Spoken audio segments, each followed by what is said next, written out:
কোন আপনাদের সামনে বক্তব্য নিয়ে আসছেন? ধন্যবাদ ধন্যবাদ খায়রুল। বিসমিল্লাহির রহমানির রহিম।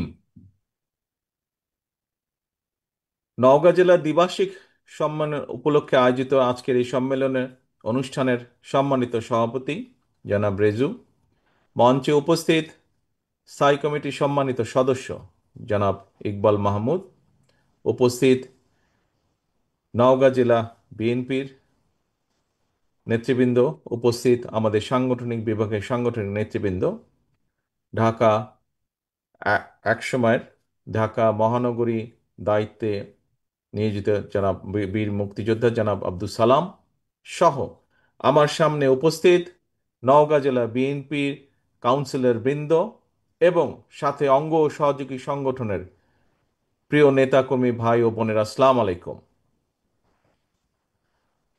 আশা করি আপনারা সবাই কম বেশি ভালো আছেন। ভালো আছেন তো? আলহামদুলিল্লাহ। প্রিয় ভাই বোনেরা, প্রিয় সহকর্মীবৃন্দ, আজকে এখানে এই যে আমরা সকলে একত্রিত হয়েছি, আমরা কেন একত্রিত হয়েছি? আমরা একত্রিত হয়েছি আজকে জেলা বিএনপির সংগ আমাদের সম্মেলন অনুষ্ঠিত হচ্ছে। এই সম্মেলনের লক্ষ্য বা উদ্দেশ্য কি? আমি জানি এর আগে অন্যান্য নেতৃবৃন্দ যারা বক্তব্য রেখেছেন আমার আগে, তারা সবাই কিছু কিছু বিষয় বলেছেন। আমিও আমার অবস্থান থেকে আপনাদের সামনে সংক্ষেপে তুলে ধরতে চাই সম্মেলনটি আমরা করছি কেন। দেখুন, এই যে আমাদের প্রিয় দল বিএনপি, বাংলাদেশ জাতীয়তাবাদী দল, ক্যামেরাম্যানে যে আছেন, ক্যামেরার পেছনে দায়িত্বে যে আছেন, আমাকে দয়া করে কাউন্সিলররা যেদিকে বসে আছেন ক্যামেরাটা ওই দিকে আপনি ফোকাস করেন। আমি কাউন্সিলরদেরকে দেখতে চাই, মঞ্চটা না, কাউন্সিলর বিন্দুকে দেখতে চাই আমি। ক্যামেরাটা ঘুরিয়ে দেন, ঠিক আপনার পেছন দিকটা আমাকে দেখান। হ্যাঁ, এই যে মঞ্চ থেকে ফোকাসটা দেন, যাতে আমার সামনে যারা আছে, আমি মঞ্চের সামনে যারা আছে সবাইকে দেখতে পাই, সাইড থেকে না, মাঝামাঝি জায়গা থেকে দেন। জি, ধন্যবাদ। এখন প্রিয় নেতৃবৃন্দ, প্রিয় সহকর্মীবৃন্দ, এই যে আমাদের প্রিয় দল বিএনপি, এটি কিন্তু একটা বিশাল বড় দল। এবং বিশাল বড় দলটাকে যদি আপনি কম্পেয়ার করেন, বিশাল বড় একটি পরিবার। আমাদের প্রত্যেকের কিন্তু পরিবার আছে, পরিবার কিছু নিয়ম নীতি আছে, পরিবারটা কিভাবে চলবে, কিভাবে পরিচালনা হবে পরিবার, নিয়ম নীতি রীতি নীতি এগুলা থাকে পরিবারের মধ্যে। ঠিক দলটাও যে একটা বিশাল পরিবার, এই দলেরও কিছু রীতিনীতি নিয়ম কানুন আছে, নিয়ম কানুন থাকে, প্রত্যেকটি সংগঠনের থাকে, প্রত্যেকটি পরিবারের থাকে। সেই নিয়ম কানুন রীতির অংশ হিসাবেই কিন্তু একটি অংশ হচ্ছে এই যে সংগঠন। দ্বিবার্ষিক সম্মেলন হবে, 2-3 বছর পরে পরে সম্মেলন হবে। পরিবারের যে সদস্যরা থাকবেন, অর্থাৎ আপনারা যারা কাউন্সিলর, বিভিন্ন পর্যায়ের কাউন্সিলর, আপনারা বসে আলোচনা করে ভোট গ্রহণ পদ্ধতির মাধ্যমে হোক, একটি পদ্ধতির মাধ্যমে আপনারা আগামী সাংগঠনিক মেয়াদ পর্যন্ত এই জেলায়, অথবা থানা সম্মেলন যদি হয়, অথবা ইউনিয়ন সম্মেলন যদি হয়, 2 জন 3 জন 5 জন ব্যক্তিকে আপনারা দায়িত্ব দিবেন। এবং পরবর্তী সাংগঠনিক মেয়াদ পর্যন্ত এই মানুষগুলো দলকে পরিচালনা করবে, দলকে সংগঠিত করবে, দলের পক্ষে আরও বেশি সংখ্যক নেতাকর্মী সংগ্রহ করবে, এবং দলের যে নীতি বা আদর্শ আছে সেগুলো মানুষের কাছে পৌঁছে দিবে। অর্থাৎ আমরা একটি রাজনৈতিক দল। আমরা কাদের জন্য রাজনীতি করি ভাই? আমরা তো রাজনীতি করি এই দেশ এবং এই দেশের মানুষের জন্যই তো আমরা রাজনীতি করি, তাই নয় কি? কি ঠিক বলেছি ভাই? ঠিক বলেছি? এই দেশের মানুষ এবং এই দেশের জন্য আমরা রাজনীতি করি, অর্থাৎ এই দেশের মানুষের জীবনযাত্রা একটু যাতে অন্তত ভালো হতে পারে, সেই সেই বিষয়ে কি কি পরিকল্পনা আমাদের আছে, এই দেশের স্বাধীনতা, এই দেশের সার্বভৌমত্ব, এই দেশের সম্পদ, এই সবগুলোকে ঠিকভাবে রেখে কিভাবে মানুষের পক্ষে এইগুলোকে ব্যবহার করা যায়, মানুষের জন্য ব্যবহার করা যায়, এই সকল বিষয় আমাদের যে পরিকল্পনা, এগুলো মানুষের কাছে পৌঁছে দেওয়ার দায়িত্ব হচ্ছে নেতৃবৃন্দের, দায়িত্ব হচ্ছে কর্মীদের। তো এখন প্রিয় ভাই বোনেরা, আজ আমরা সম্মেলন অনুষ্ঠান করব। একটু পরে আমার বক্তব্য শেষ, যতটুকু আমার ধারণা আছে, আমার বক্তব্যের পরে আপনাদের ভোটাভুটি বা কাউন্সিল শুরু হবে এবং তার মাধ্যমে আপনারা নির্বাচিত করবেন। প্রিয় সহকর্মীরা, আসুন আমাদেরকে সেই মানুষগুলোকে আজকে ভেবে চিন্তে সিদ্ধান্ত নিয়ে আমাদেরকে সেই মানুষগুলোকে দায়িত্ব দিব, যারা আগামী দিন দলকে সঠিকভাবে পরিচালনা করবে। আজকে আজকে আপনারা এখানে যারা উপস্থিত আছেন, আপনাদের নিশ্চয়ই সবার একটি অভিজ্ঞতা আছে। কথাটি আমি প্রায় সব জায়গায় বলি। দেখুন, কথা তো অল্প কথা, কিন্তু খুব বেশি নেই। নতুন প্রতিদিন যে নতুন কথা বলা যায় তাও না, কিন্তু যেটা সঠিক কথা, যেটি স্বাভাবিক কথা, যেটি বাস্তব কথা, সেটি কিন্তু অল্পই হবে। কথাটি কি? কথাটি হচ্ছে এই যে আপনাদের একটি অভিজ্ঞতা, আমার সাথে দলের বহু নেতাকর্মী এই কথাটি শেয়ার করেছেন, সেই জন্যই আমি কথাটি জানি। আমারও যখন দেশে ছিলাম আমি, সেই সময় আমিও যখন সাধারণ মানুষের কাছে গিয়েছি, কথা বলেছি, তারাও আমাকে একই কথা বলেছে। আমারও কম বেশি সেই অভিজ্ঞতাটা আছে, হয়তো আপনাদের বেশি আছে, আমার একটু কম আছে বিভিন্ন পারিপার্শ্বিকতার কারণে, কিন্তু একটু হলেও আছে আমার সেই অভিজ্ঞতা। কি সেটি? আমার পরিচয় কি? আমি একজন বিএনপি করি, হ্যাঁ। আমার পারিবারিক পরিচয় শহীদ জিয়া আমার পিতা, দেশনেত্রী খালেদা জিয়া আমার মা। কিন্তু আমার একটি পরিচয়, আমি এই বিএনপির একজন কর্মী। আপনার যেরকম বিএনপির কর্মী হিসেবে পরিচয়, আমি যখন রাস্তায় যাই, পথে হাঁটি, তখন কিন্তু আমাকে মানুষ বিএনপি হিসেবেই চেনে। কিন্তু আপনারা এই ঘরে যারা বসে আছেন, আপনারাও যখন আপনাদের এলাকা দিয়ে হাঁটেন, আপনাদের এলাকার মানুষের সাথে কথা বলেন, ধরেন কারো নাম রফিক, তো ওই এলাকায় হয়তো আরো 3টা রফিক আছে, কিন্তু আপনি এলাকা দিয়ে হেঁটে যাচ্ছেন, মানুষ কিন্তু বলে ওই যে বিএনপির রফিক হেঁটে যাচ্ছে, হয় না ভাই এরকম? আপনাকে কি বলে? বিএনপির রফিক হেঁটে যাচ্ছে। তো ব্যাপারটা হচ্ছে এরকম, আপনাকে চেনেই বিএনপি দিয়ে। এখন আপনি যখন কোথাও যান, কোনো অনুষ্ঠানে যান, সেটি পারিবারিক অনুষ্ঠান হোক, সেটি সামাজিক অনুষ্ঠান হোক, ধর্মীয় অনুষ্ঠান হোক, যেটাতেই যান, আপনার কাছে কিন্তু সাধারণ মানুষ যারা দেশ নিয়ে সচেতন, দেশ নিয়ে চিন্তাভাবনা করে, বিষয় আশয় চিন্তাভাবনা করে, ভবিষ্যৎ চিন্তাভাবনা করে, হয়তো কোনো দল তারা করে না, কোনো রাজনৈতিক দল করে না, কিন্তু ওই মানুষগুলো কিন্তু আপনাদের কাছে আসে। বিশেষ করে আপনারা যারা বিভিন্ন পর্যায়ে নেতৃত্বের দায়িত্বে আছেন, আপনাদের কাছে এসে তারা জিজ্ঞাসা করে যে আচ্ছা ভাই, কি হবে, দেশের কি অবস্থা হবে, দেশের শিক্ষার, ছেলেদের মেয়েদের শিক্ষার ব্যবস্থা কি হবে, দেশের মানুষের চিকিৎসা ব্যবস্থা কি হবে, এরকম বিভিন্ন বিষয়ে জিজ্ঞেস করে। ঠিক বললাম না ভুল বললাম? করে না? করে তো মানুষ, জিজ্ঞাসা করে। আচ্ছা, তো এখন ভাই, নিজেকে আপনি জিজ্ঞেস করেছেন কখনো? কখনো কি নিজেকে জিজ্ঞেস করেছেন কেন আপনার কাছে এসে জিজ্ঞেস করে? পাশে তো ওই যে আরো 4টা রফিক আছে, কিন্তু আপনি 5 নম্বর রফিকটা আপনাকে জিজ্ঞেস করে কেন? আপনাকে জিজ্ঞেস করে একটি কারণে, কারণ জানে আপনি বিএনপির রফিক। বিএনপির রফিক রফিক আপনি। বাকি যারা যারা শুধুই রফিক, তাদেরকে কিন্তু দেশ নিয়ে জিজ্ঞেস করে না, তাদেরকে জনগণ নিজেদের ভবিষ্যৎ নিয়ে কিন্তু জিজ্ঞাসা করে না। আপনাকে জিজ্ঞেস করে আপনি বিএনপির রফিক। কারণ একটি বিশেষ কারণ আছে এখানে। কারণ দেশের মানুষ বিএনপি নামক যে রাজনৈতিক দলটি, এই দলটির প্রতি মানুষ আস্থা রাখতে চায়, এই দলটির প্রতি মানুষের একটি বিশ্বাস আছে যে আচ্ছা ঠিক আছে, এরা আসলে হয়তো দেশের জন্য ভালো মন্দ একটা কিছু করবে তারা। এবং সেই জন্যই যখন আপনি যান, আপনাকে সেই বিএনপি হিসাবে তারা এসব কিছু জানতে চায়, এসব জিজ্ঞেস করে। এখন প্রিয় সহকর্মীবৃন্দ, আপনি একজন ইউনিয়নের নেতাই হন, আপনি একজন ওয়ার্ড পর্যায়ের নেতাই হন, আপনি একজন থানা বা জেলা পর্যায়ের নেতা হন না কেন, আপনাকে আজকে একটি বিষয় উপলব্ধি করতে হবে, একটি বিষয় আপনাকে অনুধাবন করতে হবে যে বিএনপির নেতা হিসাবে আপনি যে পর্যায়েই হন না কেন, আপনার কিন্তু একটি বিরাট দায়িত্ব বোধ আছে, একটি বিরাট রেসপন্সিবিলিটি আছে আপনার এলাকার মানুষ, আপনার দেশের মানুষের প্রতি। কারণ মানুষের ওই ভরসাটা আপনার উপরে আছে, কিন্তু এই ভরসাটা ধরে রাখার দায়িত্ব কিন্তু আপনার, তাই নয় কি? আমরা আমাদের পারিবারিক অবস্থান থেকে কি দেখি? হয়তো পরিবারের কোনো মুরব্বী আছে, অথবা পরিবারের একজন সদস্য আছেন, আমরা যদি কোনো টেনশনে পড়ি, কোনো বিষয়ে কোনো কিছুর সমস্যায় পড়ি, সে পারুক না পারুক, কিন্তু তার কাছে কিন্তু আমরা পরামর্শের জন্য যাই। আচ্ছা, কার কাছে পরামর্শ নেওয়া যায়? অমুক মানুষটার কাছে পরামর্শ নেওয়া যেতে পারে। কেন? যে সে সবাইকে মোটামুটি ভালো পরামর্শ দেয়, চেষ্টা করে, তাদের বিপদে আপদে থাকে, থাকে না? প্রত্যেক পরিবারেই তো থাকে আত্মীয় স্বজন, বন্ধু বান্ধবের মধ্যে এরকম একজন মানুষ থাকে। প্রিয় নেতৃবৃন্দ, সহকর্মীবৃন্দ, বিএনপি হচ্ছে দেশের মানুষের জন্য ওই রকম একজন সদস্য, ওই রকম একজন বিষয়। বিএনপি দেশের মানুষকে, দেশের মানুষ সেই জন্যই, এই দেখেন করোনা হলো, এই দেখেন বিভিন্ন সময় বন্যা হয়েছে, বিভিন্ন সময় বিভিন্ন প্রাকৃতিক দুর্যোগ হয়েছে, বিভিন্ন বিষয় হয়েছে, বিএনপির নেতাকর্মীরা কিন্তু যার যতটুকুই আছে কম বেশি, সেটি নিয়ে কিন্তু তারা সাধারণ মানুষের পাশে দাঁড়িয়েছে। প্রচুর এরকম ঘটনা আছে। দেশের সারা দেশের বিভিন্ন জায়গায় বিভিন্ন এলাকায় ঝড় তুফান যেটাই হোক, মানুষের ঘর বাড়ি ভেঙে গেছে, মানুষ অসুস্থ হয়েছে, বিএনপির নেতাকর্মীরা ডাক্তার নিয়ে গিয়েছে, তাদের ডাক্তারদেরকে নিয়ে গেছে, তাদের স্বেচ্ছাসেবক দলের নেতাকর্মীদেরকে নিয়ে গেছে, অথবা নিজেরা মিলে গ্রুপ নিয়ে গিয়েছে, যার যত চিরা মুড়ি যা পেরেছে দিয়ে কম বেশি মানুষকে সাহায্য করেছে, সহযোগিতা করেছে, মানুষ এটা দেখেছে। আপনারা দেখেছেন যখন শহীদ জিয়া দেশের দেশের দেশ পরিচালনার দায়িত্বে ছিলেন, আমরা দেখেছি তার আগে কি হয়েছে, দুর্ভিক্ষ হয়েছে, কিন্তু শহীদ জিয়া শুধুমাত্র খালগুলোকে কেটে খালে পানি এনে কৃষকের পানির ব্যবস্থা করে কিভাবে দেশের ফসল উৎপাদন দ্বিগুণ করেছিলেন, বৃদ্ধি করেছিলেন। প্রিয় ভাই বোনেরা, দেশের মানুষ প্রায় 20 কোটি। এই 20 কোটি মানুষের অর্ধেক নারী।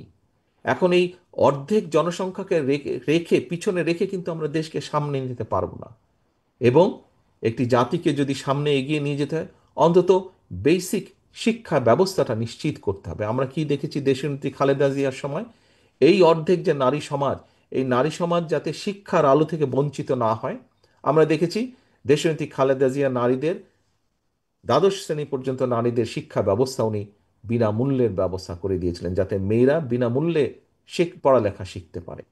এই যে মূল দুটি, এরকম আরো যদি আমরা বলি আরো অনেক এরকম বিষয় আছে, কিন্তু কি এই বিষয়গুলো, এই বিষয়গুলো দিয়ে আমি বোঝাতে চেয়েছি যে দেশের মানুষের জন্য, দেশের জন্য যে কাজটি করলে দেশ উপকৃত হবে, মানুষ উপকৃত হবে, এইরকম অনেকগুলো কাজ বিএনপি সেই সময় কাজ করেছিল। এবং এ সকল বিষয় দেখেই কিন্তু মানুষ ভরসা করে বিএনপির উপরে। প্রিয় ভাই বোনেরা, উপস্থিত সহকর্মীবৃন্দ, আপনাদের এখানে এই ঘরে যারা কাউন্সিলর হিসেবে উপস্থিত আছেন, কাউন্সিলর বৃন্দের বাইরেও বিএনপির বিভিন্ন পর্যায়ে, বিএনপির অঙ্গ সহযোগী সংগঠনের বিভিন্ন পর্যায়ের নেতাকর্মীবৃন্দ উপস্থিত, আপনাদের সবার কিন্তু একটি বিষয়ের ধারণা আছে, একটি বিষয় জানা আছে। কি? এই যে দেখুন, এখন পত্র পত্রিকা খুললে, টিভি খুললে আমরা একটি সংবাদ দেখি। কি সংবাদ? যে রিফর্ম নিয়ে, অর্থাৎ সংস্কার নিয়ে, বিভিন্ন বিষয়ে সংস্কার নিয়ে আলোচনা হচ্ছে। এই যে অন্তর্বর্তীকালীন সরকার একটি সংস্কার কমিশন করে দিয়েছে। এই কমিশন বিভিন্ন বিষয় নিয়ে আলোচনা করছে, সংস্কারের বিভিন্ন বিষয় নিয়ে, যে কি কি সংস্কার করলে দেশের কি কি ভালো হবে। নেতৃবৃন্দ, আপনাদের প্রত্যেকের জানা আছে, প্রত্যেকের ধারণা আছে, এই যেই সংস্কারগুলোর বিষয়ে আলাপ আলোচনা হচ্ছে, এই সংস্কারগুলোর বিষয় আপনার দল, বাংলাদেশ জাতীয়তাবাদী দল বিএনপি, আজকে থেকে 2-2.5 বছর আগে যখন স্বৈরাচার এই দেশের মানুষের টুটি চেপে ধরেছিল, যখন স্বৈরাচার এই দেশের মানুষের ভোটের অধিকারকে কেড়ে নিয়েছিল, যখন যে স্বৈরাচারকে বাংলাদেশের মানুষ বিতাড়িত করে দিয়েছে বাংলাদেশ থেকে, সেই স্বৈরাচার যখন বাংলাদেশের মানুষের অর্থ সম্পদ লুটপাট করে পাচার করে দিচ্ছিল, সেই সময় আমাদের দল বিএনপি বাংলাদেশের মানুষের সামনে এই 31 দফা উপস্থাপন করেছিল, রাষ্ট্র মেরামতের 31 দফা। মনে আছে আপনাদের? মনে আছে আপনাদের? আচ্ছা, মনে অবশ্যই আছে আপনাদের, আমি জানি। এই 31 দফার মধ্যে নিশ্চয়ই আপনারা কম বেশি সকলে দেখেছেন, এই 31 দফার মধ্যে বিএনপি কি কি সংস্কার করতে চায় রাষ্ট্রকে মেরামত করার জন্য, রাষ্ট্রকে জনগণের মতন করে গড়ে তোলার জন্য কি কি মেরামত করতে চায় রাষ্ট্র কাঠামো, সেই বিষয়গুলো সব আছে এই 31 দফার মধ্যে। আজকে যদি আপনি আপনার দলের এই 31 দফা এবং অন্তর্বর্তীকালীন সরকারের যে সংস্কার কমিশন আছে তাদের বক্তব্য যদি থাকেন, দেখবেন যে প্রায় সবগুলো বিষয়, 2-4টা হয়তো এদিক ওদিক থাকতে পারে, কিন্তু সবগুলো বিষয় মিলে যাচ্ছে। প্রিয় সহকর্মীবৃন্দ, যেই বিষয়গুলো এই দেশকে মেরামত করার জন্য, যে বিষয়গুলো আজকে বহু মানুষ, আমরা কাউকে ছোট করতে চাই না, আমরা কাউকে হেও করে কথা বলতে চাই না, আমরা চাই সবাইকে নিয়ে কাজ করতে, আমরা সকলকে ঐক্যবদ্ধভাবে কাজ করতে, আমরা সকলের মতামতকে সম্মান জানাতে চাই। কিন্তু গত 6 মাস 1 বছর ধরে যারা সংস্কারের কথা বলছেন, তাদের বহু আগে আপনি সংস্কারের কথা বলেছেন। যারা আজ সংস্কার সংস্কার, এই সংস্কার হতে হবে, ওই সংস্কার হতে হবে, এইভাবে যারা বক্তব্য রাখছেন, তাদের বহু আগে আপনারা, এই যে ঘরে যারা আপনারা বসে আছেন, আপনারা যারা শহীদ জিয়ার সৈনিক, আপনারা যারা দেশনেত্রী খালেদা জিয়ার সৈনিক, এই আপনারা আজকে থেকে 2.5 বছর আগে সংস্কারের কথা বলেছিলেন। প্রিয় ভাই বোনেরা, আজকে আমরা দেখেছি অনেকেই বলছে এই সংস্কার না হলে আমরা নির্বাচন করব না, ওই সংস্কার না হলে আমরা নির্বাচন বলতেই পারে, প্রত্যেকের কথা বলার অবশ্যই অধিকার আছে।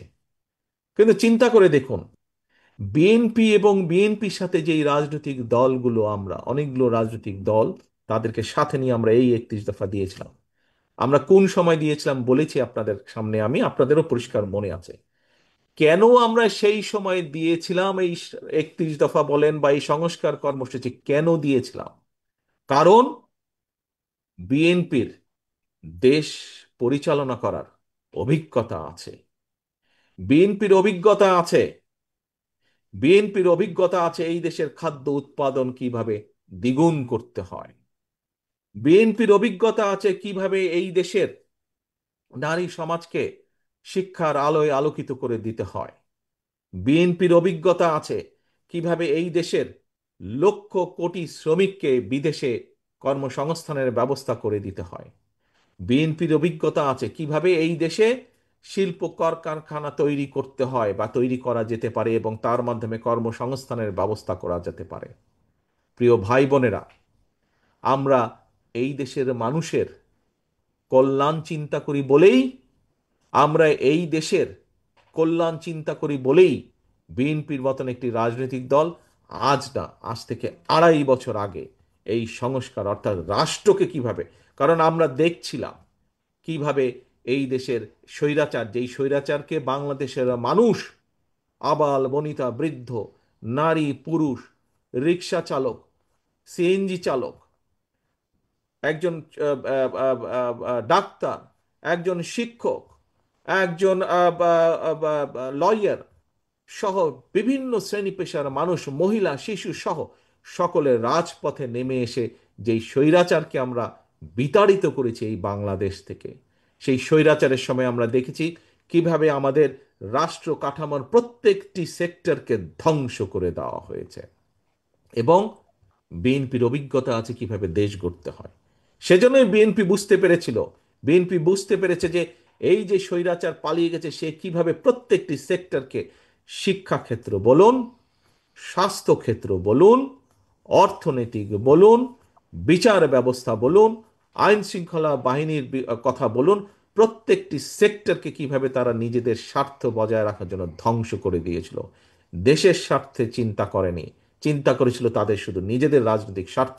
এবং সেভাবে চিন্তা করে প্রত্যেকটিকে দলীয়করণ করার মাধ্যমে, প্রত্যেকটিকে দুর্নীতিগ্রস্ত করার মাধ্যমে সেক্টর ধ্বংস করেছিল। এবং সেইটা দেখার পরেই বিএনপি এই 31 দফা ঘোষণা করেছে রাষ্ট্রকে মেরামত করতে হবে। কারণ প্রিয় সহকর্মীবৃন্দ, আমার ঘরই যদি না থাকে আমি কোথায় আশ্রয় নিব?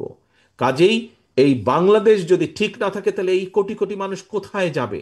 এই কোটি কোটি মানুষের প্রথম এবং শেষ আশ্রয়স্থল, এই কোটি কোটি মানুষের প্রথম এবং শেষ আবাসস্থল এই বাংলাদেশ, এই 55,126 বর্গ মাইলের যে দেশ বাংলাদেশ আমাদের, এটি আমাদের প্রথম এবং শেষ আশ্রয়স্থল। সেজন্যই বিএনপি 31 দফার কথা বলেছে, 31 দফা দিয়েছে রাষ্ট্র মেরামত গঠনের জন্য। প্রিয় ভাই বোনেরা, আপনারা আন্দোলন করেছেন, সংগ্রাম করেছেন, বিএনপি সহ আরো কিছু আমরা রাজনৈতিক দল বিগত 1 বছরেরও বেশি সময় ধরে জনগণের রাজনৈতিক অধিকার দাবি আদায় করার জন্য, জনগণের ভোটের অধিকার দাবি আদায়ের জন্য, জনগণের কথা বলার দাবি আদায় করার জন্য, জনগণের অর্থনৈতিক স্বাধীনতা প্রতিষ্ঠিত করার জন্য গত 1 যুগেরও বেশি সময় ধরে বিএনপি রাজপথে ছিল, বিএনপি আন্দোলন করেছিল। এবং এই আন্দোলনের ফলে কি হয়েছে? আমরা আমাদের বহু সহকর্মীকে হারিয়েছি, আমাদের বহু সহকর্মী গুম খুনের শিকার হয়েছে, বহু মানুষ অত্যাচারিত নির্যাতন হয়েছেন, আমাদের বহু সহকর্মী পঙ্গুত্ব বরণ পর্যন্ত করেছেন, বহু মানুষের, বহু সহকর্মী, বহু নেতাকর্মীরা আমাদের ঘর বাড়ি ব্যবসা বাণিজ্য ধ্বংস করে দেওয়া হয়েছে। তারপরেও কিন্তু বিএনপি থেমে থাকেনি, তারপরেও বিএনপির নেতাকর্মীরা কিন্তু থেমে থাকেনি। প্রিয় সহকর্মীবৃন্দ, শুধু আমরাই নই, আমাদের সাথে, আমাদের পাশে থেকে অন্য অন্য আরো অনেক রাজনৈতিক দল আমাদের সাথে ছিল। শুধু রাজনৈতিক দলের নেতাকর্মীরা নয়, রাজনীতি করে না এরকম সাধারণ মানুষ, শিক্ষক বলেন, ডাক্তার বলেন, উকিল মোক্তার বলেন, সাধারণ গৃহবধূ বলেন, সাধারণ মানুষ বলেন, এরকম বহু মানুষ যারা প্রতিবাদ করেছিল ওই স্বৈরাচারের বিরুদ্ধে, তাদের অন্যায়ের বিরুদ্ধে যারা প্রতিবাদ করেছিল, এরকম বহু মানুষ অত্যাচারিত হয়েছে, নির্যাতিত হয়েছে, এবং সে কারণেই রাজপথে নেমে এসেছিল সকলে, এবং তার ফলে স্বৈরাচার পালিয়ে যেতে বাধ্য হয়েছে। প্রিয় সহকর্মীবৃন্দ, আন্দোলন বলুন, সংগ্রাম বলুন, যুদ্ধই বলুন, যেভাবেই বলুন না কেন, সেটির একটি পর্ব শেষ হয়েছে। এখন দ্বিতীয় পর্ব শুরুর পালা। দ্বিতীয় পর্ব কি? যেই দাবি আমরা করে আসছিলাম গত এক যুগেরও বেশি সময় ধরে, কি ছিল সেই দাবি? সেই দাবি ছিল জনগণের রাজনৈতিক অধিকার প্রতিষ্ঠার দাবি। অর্থাৎ জনগণের দেশ এই বাংলাদেশ, কাজে এই দেশের মালিক এই দেশের 20 কোটি জনগণ। এই দেশের 20 কোটি জনগণের অধিকাংশ জনগণ যেভাবে মনে করবে, দেশ সেভাবেই পরিচালিত হবে। জনগণের রাজনৈতিক প্রয়োগের প্রধান হাতিয়ার কি হচ্ছে, প্রধান উপায় কি হচ্ছে? ভোটের মাধ্যমে তার অধিকার প্রয়োগ করা। এবং ভোটের মাধ্যমে জনগণ জানান দিয়ে দেয়, ভোটের মাধ্যমে জনগণ সিদ্ধান্ত দিয়ে যায় যে জনগণের এই দেশ কারা পরিচালনা করবে একটি নির্দিষ্ট সময় পর্যন্ত। জনগণ সেই দায়িত্ব একজনকে দিয়ে দেয়। অর্থাৎ জনগণের অধিকার প্রতিষ্ঠার প্রথম, রাজনৈতিক অধিকার প্রতিষ্ঠার প্রথম পদক্ষেপ হচ্ছে ভোট, যার জন্য এই দেশের বহু মানুষ, রাজনৈতিক বিএনপি সহ বিভিন্ন রাজনৈতিক দলের বহু নেতাকর্মী গুম হয়েছে, বহু নেতাকর্মী হত্যার শিকার হয়েছে, বহু নেতাকর্মী, লক্ষ লক্ষ নেতাকর্মী জেল জুলুম কেস কাচারির মিথ্যে মামলার ক্ষতিগ্রস্ত হয়েছে। আমি নিশ্চিত আজকে এই সম্মেলন আমার সামনে যারা বসে আছেন, আপনাদের মধ্যে বহু নেতাকর্মী আছেন যারা এই মিথ্যা মামলার, গায়েবী মামলার শিকার হয়েছিলেন। যারা আছেন না আপনাদের মধ্যে, হাত তুলতে বললেই দেখা যাবে প্রায় প্রত্যেকটি মানুষ এখানে হাত তুলেছে মিথ্যা মামলার শিকার হয়ে। প্রিয় সহকর্মীবৃন্দ, আমাদের সামনে আমরা এখন কি দেখছি? আমরা দেখছি যে যেই দাবি আদায়ের জন্য জনগণ রাজপথে এসেছিল, জনগণ একটি স্থিতিশীলতা চায়। জনগণ চায় এই দেশের সম্পদ জনগণের স্বার্থে ব্যবহৃত হোক। জনগণ চায় এই দেশের মাটিতে আইন শৃঙ্খলা বজায় থাকুক। জনগণ চায় এই দেশের ভবিষ্যৎ শিক্ষার্থী যারা, ভবিষ্যৎ বাংলাদেশ যারা, তারা ঠিকভাবে শিক্ষার সুযোগ পাক।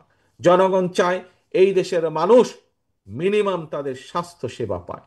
জনগণ চায় এই দেশের মানুষ তাদের যোগ্যতা মেধা অনুযায়ী চাকরি বাকরি হোক আর ব্যবসা বাণিজ্য করার সুযোগ হোক, সেই সুযোগ যাতে পায়। অর্থাৎ একটি স্বাভাবিক পরিবেশ জনগণ প্রত্যাশা করে। প্রিয় সহকর্মীবৃন্দ, পৃথিবীর সব দেশে গ্রহণযোগ্য, রাজনৈতিকভাবে সবচেয়ে গ্রহণযোগ্য প্রক্রিয়া হচ্ছে গণতন্ত্রের চর্চার মাধ্যমে, ভোট প্রয়োগের মাধ্যমে সরকার গঠন করা, এবং সরকার এই যে কথাগুলো বললাম জনগণের চাওয়া পাওয়া, এই চাওয়া পাওয়াগুলো বাস্তবায়ন করা। তাদের যে পরিকল্পনা থাকবে সেই পরিকল্পনা অনুযায়ী এই চাওয়া পাওয়াগুলোকে বাস্তবায়ন করা। প্রিয় সহকর্মীবৃন্দ, প্রিয় ভাই বোনেরা, অন্তর্বর্তীকালীন সরকার বিশ্বের যে গণতান্ত্রিক প্রক্রিয়া, সেই প্রক্রিয়া অনুযায়ী ভোটের একটি সময় ঘোষণা করেছে, সকলেই আপনারা জানেন। আমরা আশা করছি ইনশাল্লাহ আগামী ফেব্রুয়ারি মাসে, অর্থাৎ আগামী রমজানের আগে, এই বাংলাদেশের মানুষ মাটিতে বাংলাদেশের মানুষের বহু প্রত্যাশিত যে একটি নিরপেক্ষ নির্বাচন, বহু প্রত্যাশিত বাংলাদেশের মানুষের যে রাজনৈতিক অধিকার প্রয়োগের যে হাতিয়ার, সেটি তারা প্রয়োগ করবেন তাদের অধিকার, এবং সেই প্রক্রিয়ার মাধ্যমে বাংলাদেশের মানুষ তাদের ভবিষ্যৎ দেখভালের জন্য, সঠিকভাবে দেখভালের জন্য তারা কাউকে না কাউকে নির্বাচিত করবেন। প্রিয় ভাই বোনেরা, একটি রাজনৈতিক দল হিসাবে, রাজনৈতিক দলের সদস্য হিসাবে অবশ্যই আমাদের প্রত্যাশা থাকবে যে জনগণ আমাদেরকে ইনশাল্লাহ নির্বাচিত করবেন। কিন্তু শুধু নির্বাচিত করলে হবে না। নির্বাচিত ভাই আপনি হয়ে গেলেন ইনশাল্লাহ, বা ইনশাল্লাহ নির্বাচিত আপনি হয়ে যাবেন যদি আপনি জনগণের আস্থা অর্জন করতে পারেন।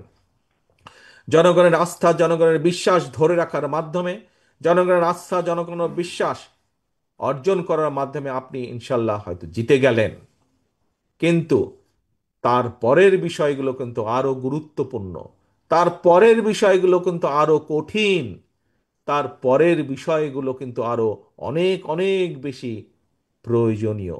কি সেটি? দেশকে সঠিকভাবে পরিচালনা করা। একটু আগে আমার বক্তব্যে আমি বলেছি আমাদের সামনে অনেকগুলো চ্যালেঞ্জ আছে, অনেকগুলো চ্যালেঞ্জ আছে। কি সেই চ্যালেঞ্জ? একটা দুইটা করে দুই চারটাও যদি আপনাদের সামনে, সবাই আপনারা জানেন বিষয়গুলো, সবাই আপনারা এই ঘরে উপস্থিত প্রতিটা মানুষ আপনারা জানেন। আমাদের প্রচুর বেকার আছে সারা বাংলাদেশে, তরুণদের মধ্যে, যুবকদের মধ্যে প্রচুর বেকার আছে। এই শিক্ষিত বেকার হোক, অল্প শিক্ষিত বেকার হোক, এই বেকারদের কর্মসংস্থানের ব্যবস্থা করতে হবে। করতে হবে না আমাদেরকে? করতে হবে তো।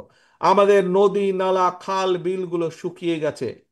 শুকিয়ে যাওয়ার ফলে একদিকে যেরকম কৃষিকাজের জন্য কৃষকের পানির সমস্যা হয়, আবার আরেক দিকে দেখি আমরা অল্প বন্যায় বা অল্প বর্ষা মৌসুমে বৃষ্টি বাদলে অনেক এলাকা বাংলাদেশের ভেসে যায়। পানিগুলো যাবে কোথায়? এই খাল খনন করতে হবে আমাদেরকে, নদী খনন করতে হবে, কৃষিকের জন্যই হোক, পানির জন্যই হোক, অথবা বন্যাকে প্রতিরোধ করার জন্যই হোক। আমাদের শিক্ষার কি অবস্থা? আপনাদের প্রত্যেকেরই আত্মীয় স্বজন সন্তান, নিজেদের সন্তানরা এই দেশে পড়ালেখা করছে। আপনারা কম বেশি প্রত্যেকেই এই ব্যাপারে আপনারা সঠিকভাবে আপনারা জানেন যে সেই শিক্ষা ব্যবস্থা বদলাতে হবে। প্রিয় ভাই বোনেরা, একটি বিষয় সবসময় আমি বলি যে আজকের যারা শিশু তারা হচ্ছে, এই কথা শহীদ জিয়াও বলতেন, আজকের শিশুরাই আগামী দিনের ভবিষ্যৎ। আমরা যদি এই শিশুদেরকে আজকে সঠিকভাবে গড়ে তুলতে পারি, একজন গার্জিয়ান হিসেবে, এখানে প্রত্যেকেই গার্জিয়ান, প্রত্যেকেরই সন্তান সন্ততি আছে, একজন শিশুকে যদি আজ সঠিকভাবে গড়ে তোলা যায়, কাল সে দেশকে সঠিকভাবে গড়ে তুলতে পারবে। কাজে আমাদের এই শিক্ষা ব্যবস্থাকে ঠিক করতে হবে। শিক্ষা ব্যবস্থার কি দরকার, কি অবস্থা আপনারা জানেন। প্রিয় ভাই বোনেরা, বাংলাদেশের মানুষের স্বাস্থ্যের ব্যবস্থার পরিবর্তন করতে হবে। বাংলাদেশের মানুষের, ঢাকা শহরে যারা শহরে থাকে হয়তো মানুষ কম বেশি চিকিৎসা পায়, কিন্তু গ্রামে গঞ্জে যেই মানুষগুলা থাকে তাদের এই স্বাস্থ্য সুবিধা থেকে বিভিন্নভাবে তারা বঞ্চিত। এটিকে কিছুটা হলেও আমাদেরকে উন্নত করতে হবে। এরকম আরো অনেকগুলো ব্যবস্থা আছে, শিক্ষা বলেন, স্বাস্থ্য বলেন, কৃষি বলেন। এই চ্যালেঞ্জগুলো আমাদের গ্রহণ করতে হবে। এই বিষয়গুলোর প্রতি আমাদেরকে নজর দিতে হবে, কারণ এইগুলি হচ্ছে মানুষের চাওয়া, এগুলি হচ্ছে মানুষের পাওয়া।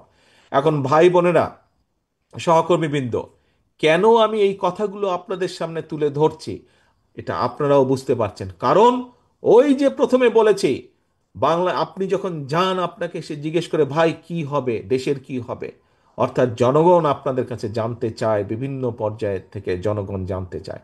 কারণ জনগণ মনে করে বিএনপি তাদের জন্য কিছু একটা ভালো মন্দ করতে পারবে। আপনি রাজনৈতিক নেত্রী মানুষের কথাই বলেন অথবা নিরপেক্ষ মানুষের কথাই বলেন, প্রত্যেকের একটি আস্থা, কম বেশি আস্থা বিশ্বাস বিএনপির আছে। তারা চায়, তারা প্রত্যাশা করে বিএনপি এই দেশের মানুষের জন্য গঠনমূলক কাজ করবে। কিন্তু এখানে বিরাট একটি কিন্তু আছে প্রিয় ভাই বোনেরা। এই যে বিএনপির যেই প্রত্যাশা, বিএনপির যে পরিকল্পনা, দেশকে সামনে এগিয়ে নিয়ে যাওয়ার, মানুষের জীবনযাত্রা কিছুটা ভালো করার, এই পরিকল্পনা যাতে বাস্তবায়িত না হতে পারে তার জন্য কিন্তু ষড়যন্ত্র চলছে, ধীরে ধীরে তার জন্য ষড়যন্ত্র চলছে। তাই এই পরিকল্পনাকে ভণ্ডুল করে দেওয়ার জন্য, একই সাথে দেশ যাতে গণতান্ত্রিক অবস্থায় ফিরে আসতে না পারে, মানুষের ভোটের অধিকার যাতে বাস্তবায়িত হতে না পারে, সেইটাকেও ভণ্ডুল করে দেওয়ার জন্য কিন্তু বিভিন্ন জায়গায় ষড়যন্ত্র চলছে, ষড়যন্ত্র শুরু হয়েছে। প্রিয় ভাই বোনেরা, সম্মানিত কাউন্সিলর বৃন্দ, আজকে হয়তো এইখানকার অনেকেই সেদিন উপস্থিত ছিলেন আমার সামনে। আপনাদের নিশ্চয়ই মনে আছে, এই স্বৈরাচার পালিয়ে যাওয়ার কয়েকদিন পরে, মাস খানেকের মধ্যে আমি আপনাদের সাথে বসেছিলাম, বিভিন্ন জেলার নেতা কর্মীদের সাথে বসেছিলাম, এবং সেখানে আমি সেদিন বলেছিলাম যে আমাদের মধ্যে অনেকেই ভাবছেন আরে ভাই একটি প্রতিপক্ষ তো মাঠে নেই, কাজেই আগামী নির্বাচন কি আর অত কঠিন হবে? আমি তখন বলেছিলাম যে আগামী নির্বাচন বাংলাদেশের ইতিহাসে যত নির্বাচন হয়েছে তার মধ্যে সবচাইতে কঠিন হবে। মনে আছে আপনাদের? আপনাদেরকে বলেছিলাম আমি সেদিন, সেদিন অনেকেই আমার সামনে উপস্থিত ছিলেন আপনারা, প্রিয় ভাই বোনেরা। 1 বছর আগে আমি কথা বলেছিলাম যে অদৃশ্য শক্তি কাজ করছে, বিভিন্ন রকম ষড়যন্ত্র হচ্ছে, এত সহজ হবে না যতই সহজ মনে করছেন। যত সহজ মনে করছেন, পুরা বিষয়টি সম্পূর্ণভাবে তার উল্টা, একদম বিপরীত, ততই কঠিন হবে। আজকে কি অনুধাবন করতে পারছেন আপনারা? বুঝতে পারছেন আমার কথার অর্থ কি ভাই বোনেরা? বুঝতে পারছেন যে সামনে কঠিন হবে? হ্যাঁ। কিন্তু এই কঠিন পথ, এই যে কঠিন হবে, এর মধ্যে আপনারা পত্রপত্রিকা বিভিন্ন বিষয় থেকে আপনারা এখন অনেকেই বুঝতে পারছেন যে আসলেই তো তারেক রহমান যা বলেছিল, মনে হয় কথাটা বোধহয় খুব বেশি ভুল বলেনি। কিন্তু এই কঠিন পথ, সেই ষড়যন্ত্র ভণ্ডুল করা হোক, এবং আমাদের যে পরিকল্পনা 31 দফা, সেই অনুযায়ী দেশকে এগিয়ে নেওয়া যাওয়াই হোক না কেন, প্রত্যেকটি কাজ ইনশাল্লাহ আল্লাহর রহমতে আমরা সফল করতে পারবো, যদি যদি বিএনপি নামক যে পরিবারটি আছে, এই পরিবারের সকল নেতাকর্মী দুইটা কাজ করে। কি বলবো? কি দুইটা কাজ শুনতে চান? কি শুনতে চান? দুইটা কাজ কি? আচ্ছা, ঠিক আছে, যেহেতু শুনতে যাচ্ছেন বলি। কাজগুলো আপনারাও জানেন, কিন্তু আপনাদের সহকর্মী হিসাবে, আপনাদের নেতা হিসাবে আপনাদের সামনে এইটি আমি তুলে ধরছি আবার। 1 নম্বর কাজ হচ্ছে, একটি ওই যে প্রথমেই বক্তব্যের বলেছি, রাজনৈতিক দলের লক্ষ্য আদর্শ কি, পুঁজি কি? রাজনৈতিক দলের পুঁজি হচ্ছে জনগণ, লক্ষ্য আদর্শ হচ্ছে জনগণের আস্থা এবং বিশ্বাস, ভালোবাসা। প্রিয় সহকর্মীবৃন্দ, এই ঘরে আপনারা শহীদ জিয়ার যত নেতা কর্মী আছেন, এই ঘরে দেশনেত্রী খালেদা জিয়ার যত সৈনিক আছেন, শুধু এই ঘরে না, আপনি বিএনপি হোক, আপনি যুবদল হন, ছাত্রদল হন, স্বেচ্ছাসেবক দল হন, মহিলা দল হন, মৎস্যজীবী দল হন, কৃষক দল হন, যেই হন না কেন, শুধু একটি পরিচয়, শহীদ জিয়ার কর্মী আমি, খালেদা জিয়ার সৈনিক আমি। এই ঘরেই শুধু না, সারা সারা বাংলাদেশে, সমগ্র বাংলাদেশে শহীদ জিয়া, খালেদা জিয়ার যত নেতাকর্মী আছে, প্রত্যেককে প্রত্যেককে সতর্ক থাকতে হবে, সচেতন থাকতে হবে একটি বিষয়, যে এমন কিছু করা যাবে না যেখানে আমাদের প্রতি জনগণের আস্থা এবং ভালোবাসা নষ্ট হোক, বিশ্বাস নষ্ট হোক। এই কাজটি করা থেকে 100% বিরত থাকতে হবে। পারবেন? পারবেন আপনারা? আমাদেরকে পারতে হবে ইনশাআল্লাহ। ধন্যবাদ। আমাদেরকে পারতে হবে, আমাদের চেষ্টা করতে হবে। একজন আরেকজনের দিকে নজর রাখবেন, যাতে আপনার পাশের সহকর্মীটি এমন কোনো কাজ না করে যাতে করে দল ক্ষতিগ্রস্ত হয়। একই সাথে, এটার সাথে 2 নম্বরে যাবার আগে 1 নম্বরেরই একই সাথে আরেকটি বিষয় খেয়াল রাখতে হবে। প্রিয় সহকর্মীবৃন্দ, এই ঘরে যারা আছেন আপনারা, আমি একটু আগেই বলেছি, আমার ধারণা, আমি মনে করি প্রায় প্রত্যেকেই আপনারা গায়েবী মামলার শিকার হয়েছিলেন। হয়েছিলেন না? হাত তুলেন তো, কাদের বিরুদ্ধে মামলা আছে, কারা এই স্বৈরাচারের সময় শিকার হয়েছিলেন এই বিভিন্ন গায়েবী মামলার। ধন্যবাদ। আপনারা অত্যাচার নির্যাতনের শিকার হয়েছিলেন। আপনারা বছরের পর বছর আদালতের বারান্দায় ঘুরেছেন। আমাদের এমন অনেক সহকর্মী আছে যাদের জেলে থাকা অবস্থায় তাদের পরিবারের, তাদের বাবা বা মা মারা গিয়েছিলেন, হাত কড়া পড়া অবস্থায় তাদেরকে জানাজায় নিয়ে যাওয়া হয়েছে। আমাদের নেতাকর্মী আছে, হাত কড়া পড়া অবস্থায় হাসপাতালের বারান্দায় মৃত্যুবরণ করেছে বিনা চিকিৎসায়। আপনারা সেই দলের কর্মী, সেই দলের নেতা।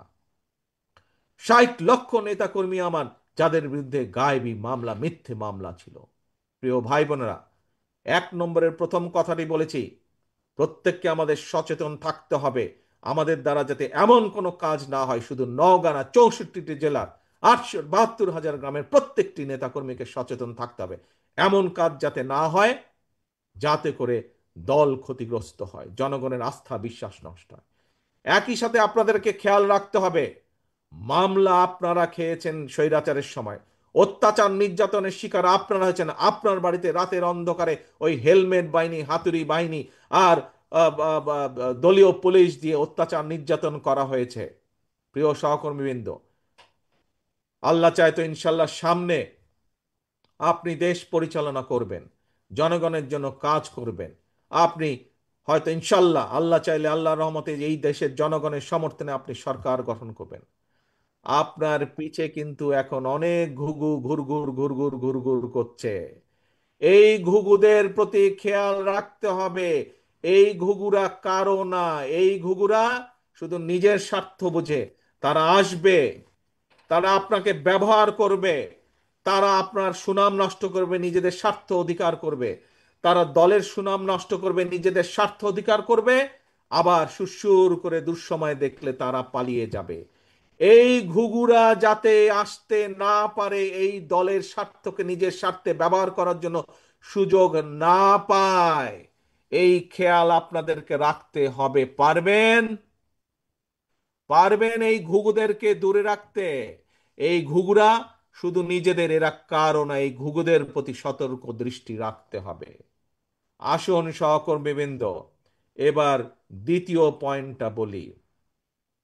ওই যে ওই ষড়যন্ত্রকে যদি ঠেকিয়ে দিতে হয়, মানুষের অধিকার গণতন্ত্র প্রতিষ্ঠার ষড়যন্ত্রকে যদি ঠেকিয়ে দিতে হয়, যদি আপনার এই 31 দফা দেশ এবং জনগণের জন্য 31 দফা যেটি আপনি দিয়েছেন সেটিকে যদি বাস্তবায়ন করতে হয়, তাহলে অবশ্যই, অবশ্যই এবং অবশ্যই শহীদ জিয়া, খালেদা জিয়ার প্রত্যেকটি সৈনিককে আপন ভাইয়ের মতন, আপন ভাই বোনের মতন ঐক্যবদ্ধ থাকতে হবে যে কোনো মূল্যে।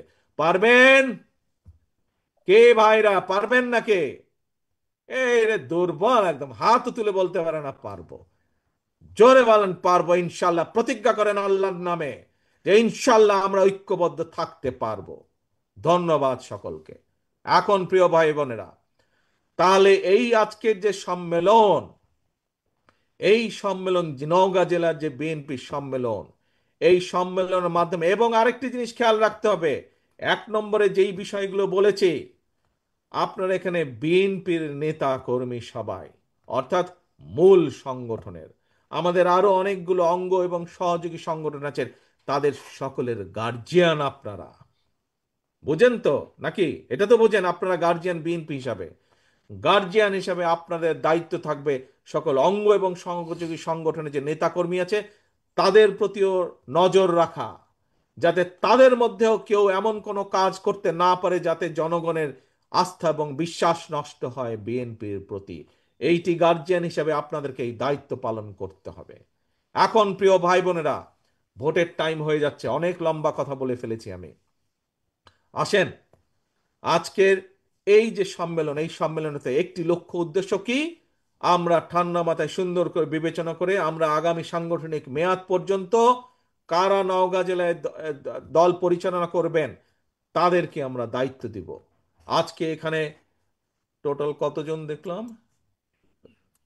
টোটাল প্রায় 15-16 জনের মতন বিভিন্ন 3টি পদে যারা এখানে কম্পিটিশন করবেন বা যারা কাউন্সিলরদের মতামত চাইবেন, আপনারা যে কোনো কয়েকজন ব্যক্তিকে দায়িত্ব দিবেন।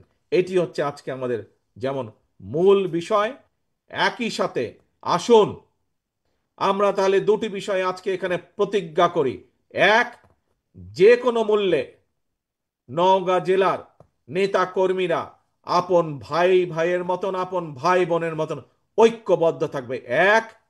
এবং দুই, যে কোনো মূল্যে নওগাঁ জেলার প্রত্যেকটি শহীদ জিয়া, খালেদা জিয়ার প্রত্যেকটি নেতাকর্মী সর্বোচ্চ চেষ্টা করবে জনগণের আস্থা এবং ভালোবাসা, বিশ্বাস ধরে রাখার জন্য সর্বোচ্চ তারা চেষ্টা করবে। কি ভাই, এই দুটো প্রতিজ্ঞা আমরা করলাম আজকে আমাদের সম্মেলনে ইনশাল্লাহ।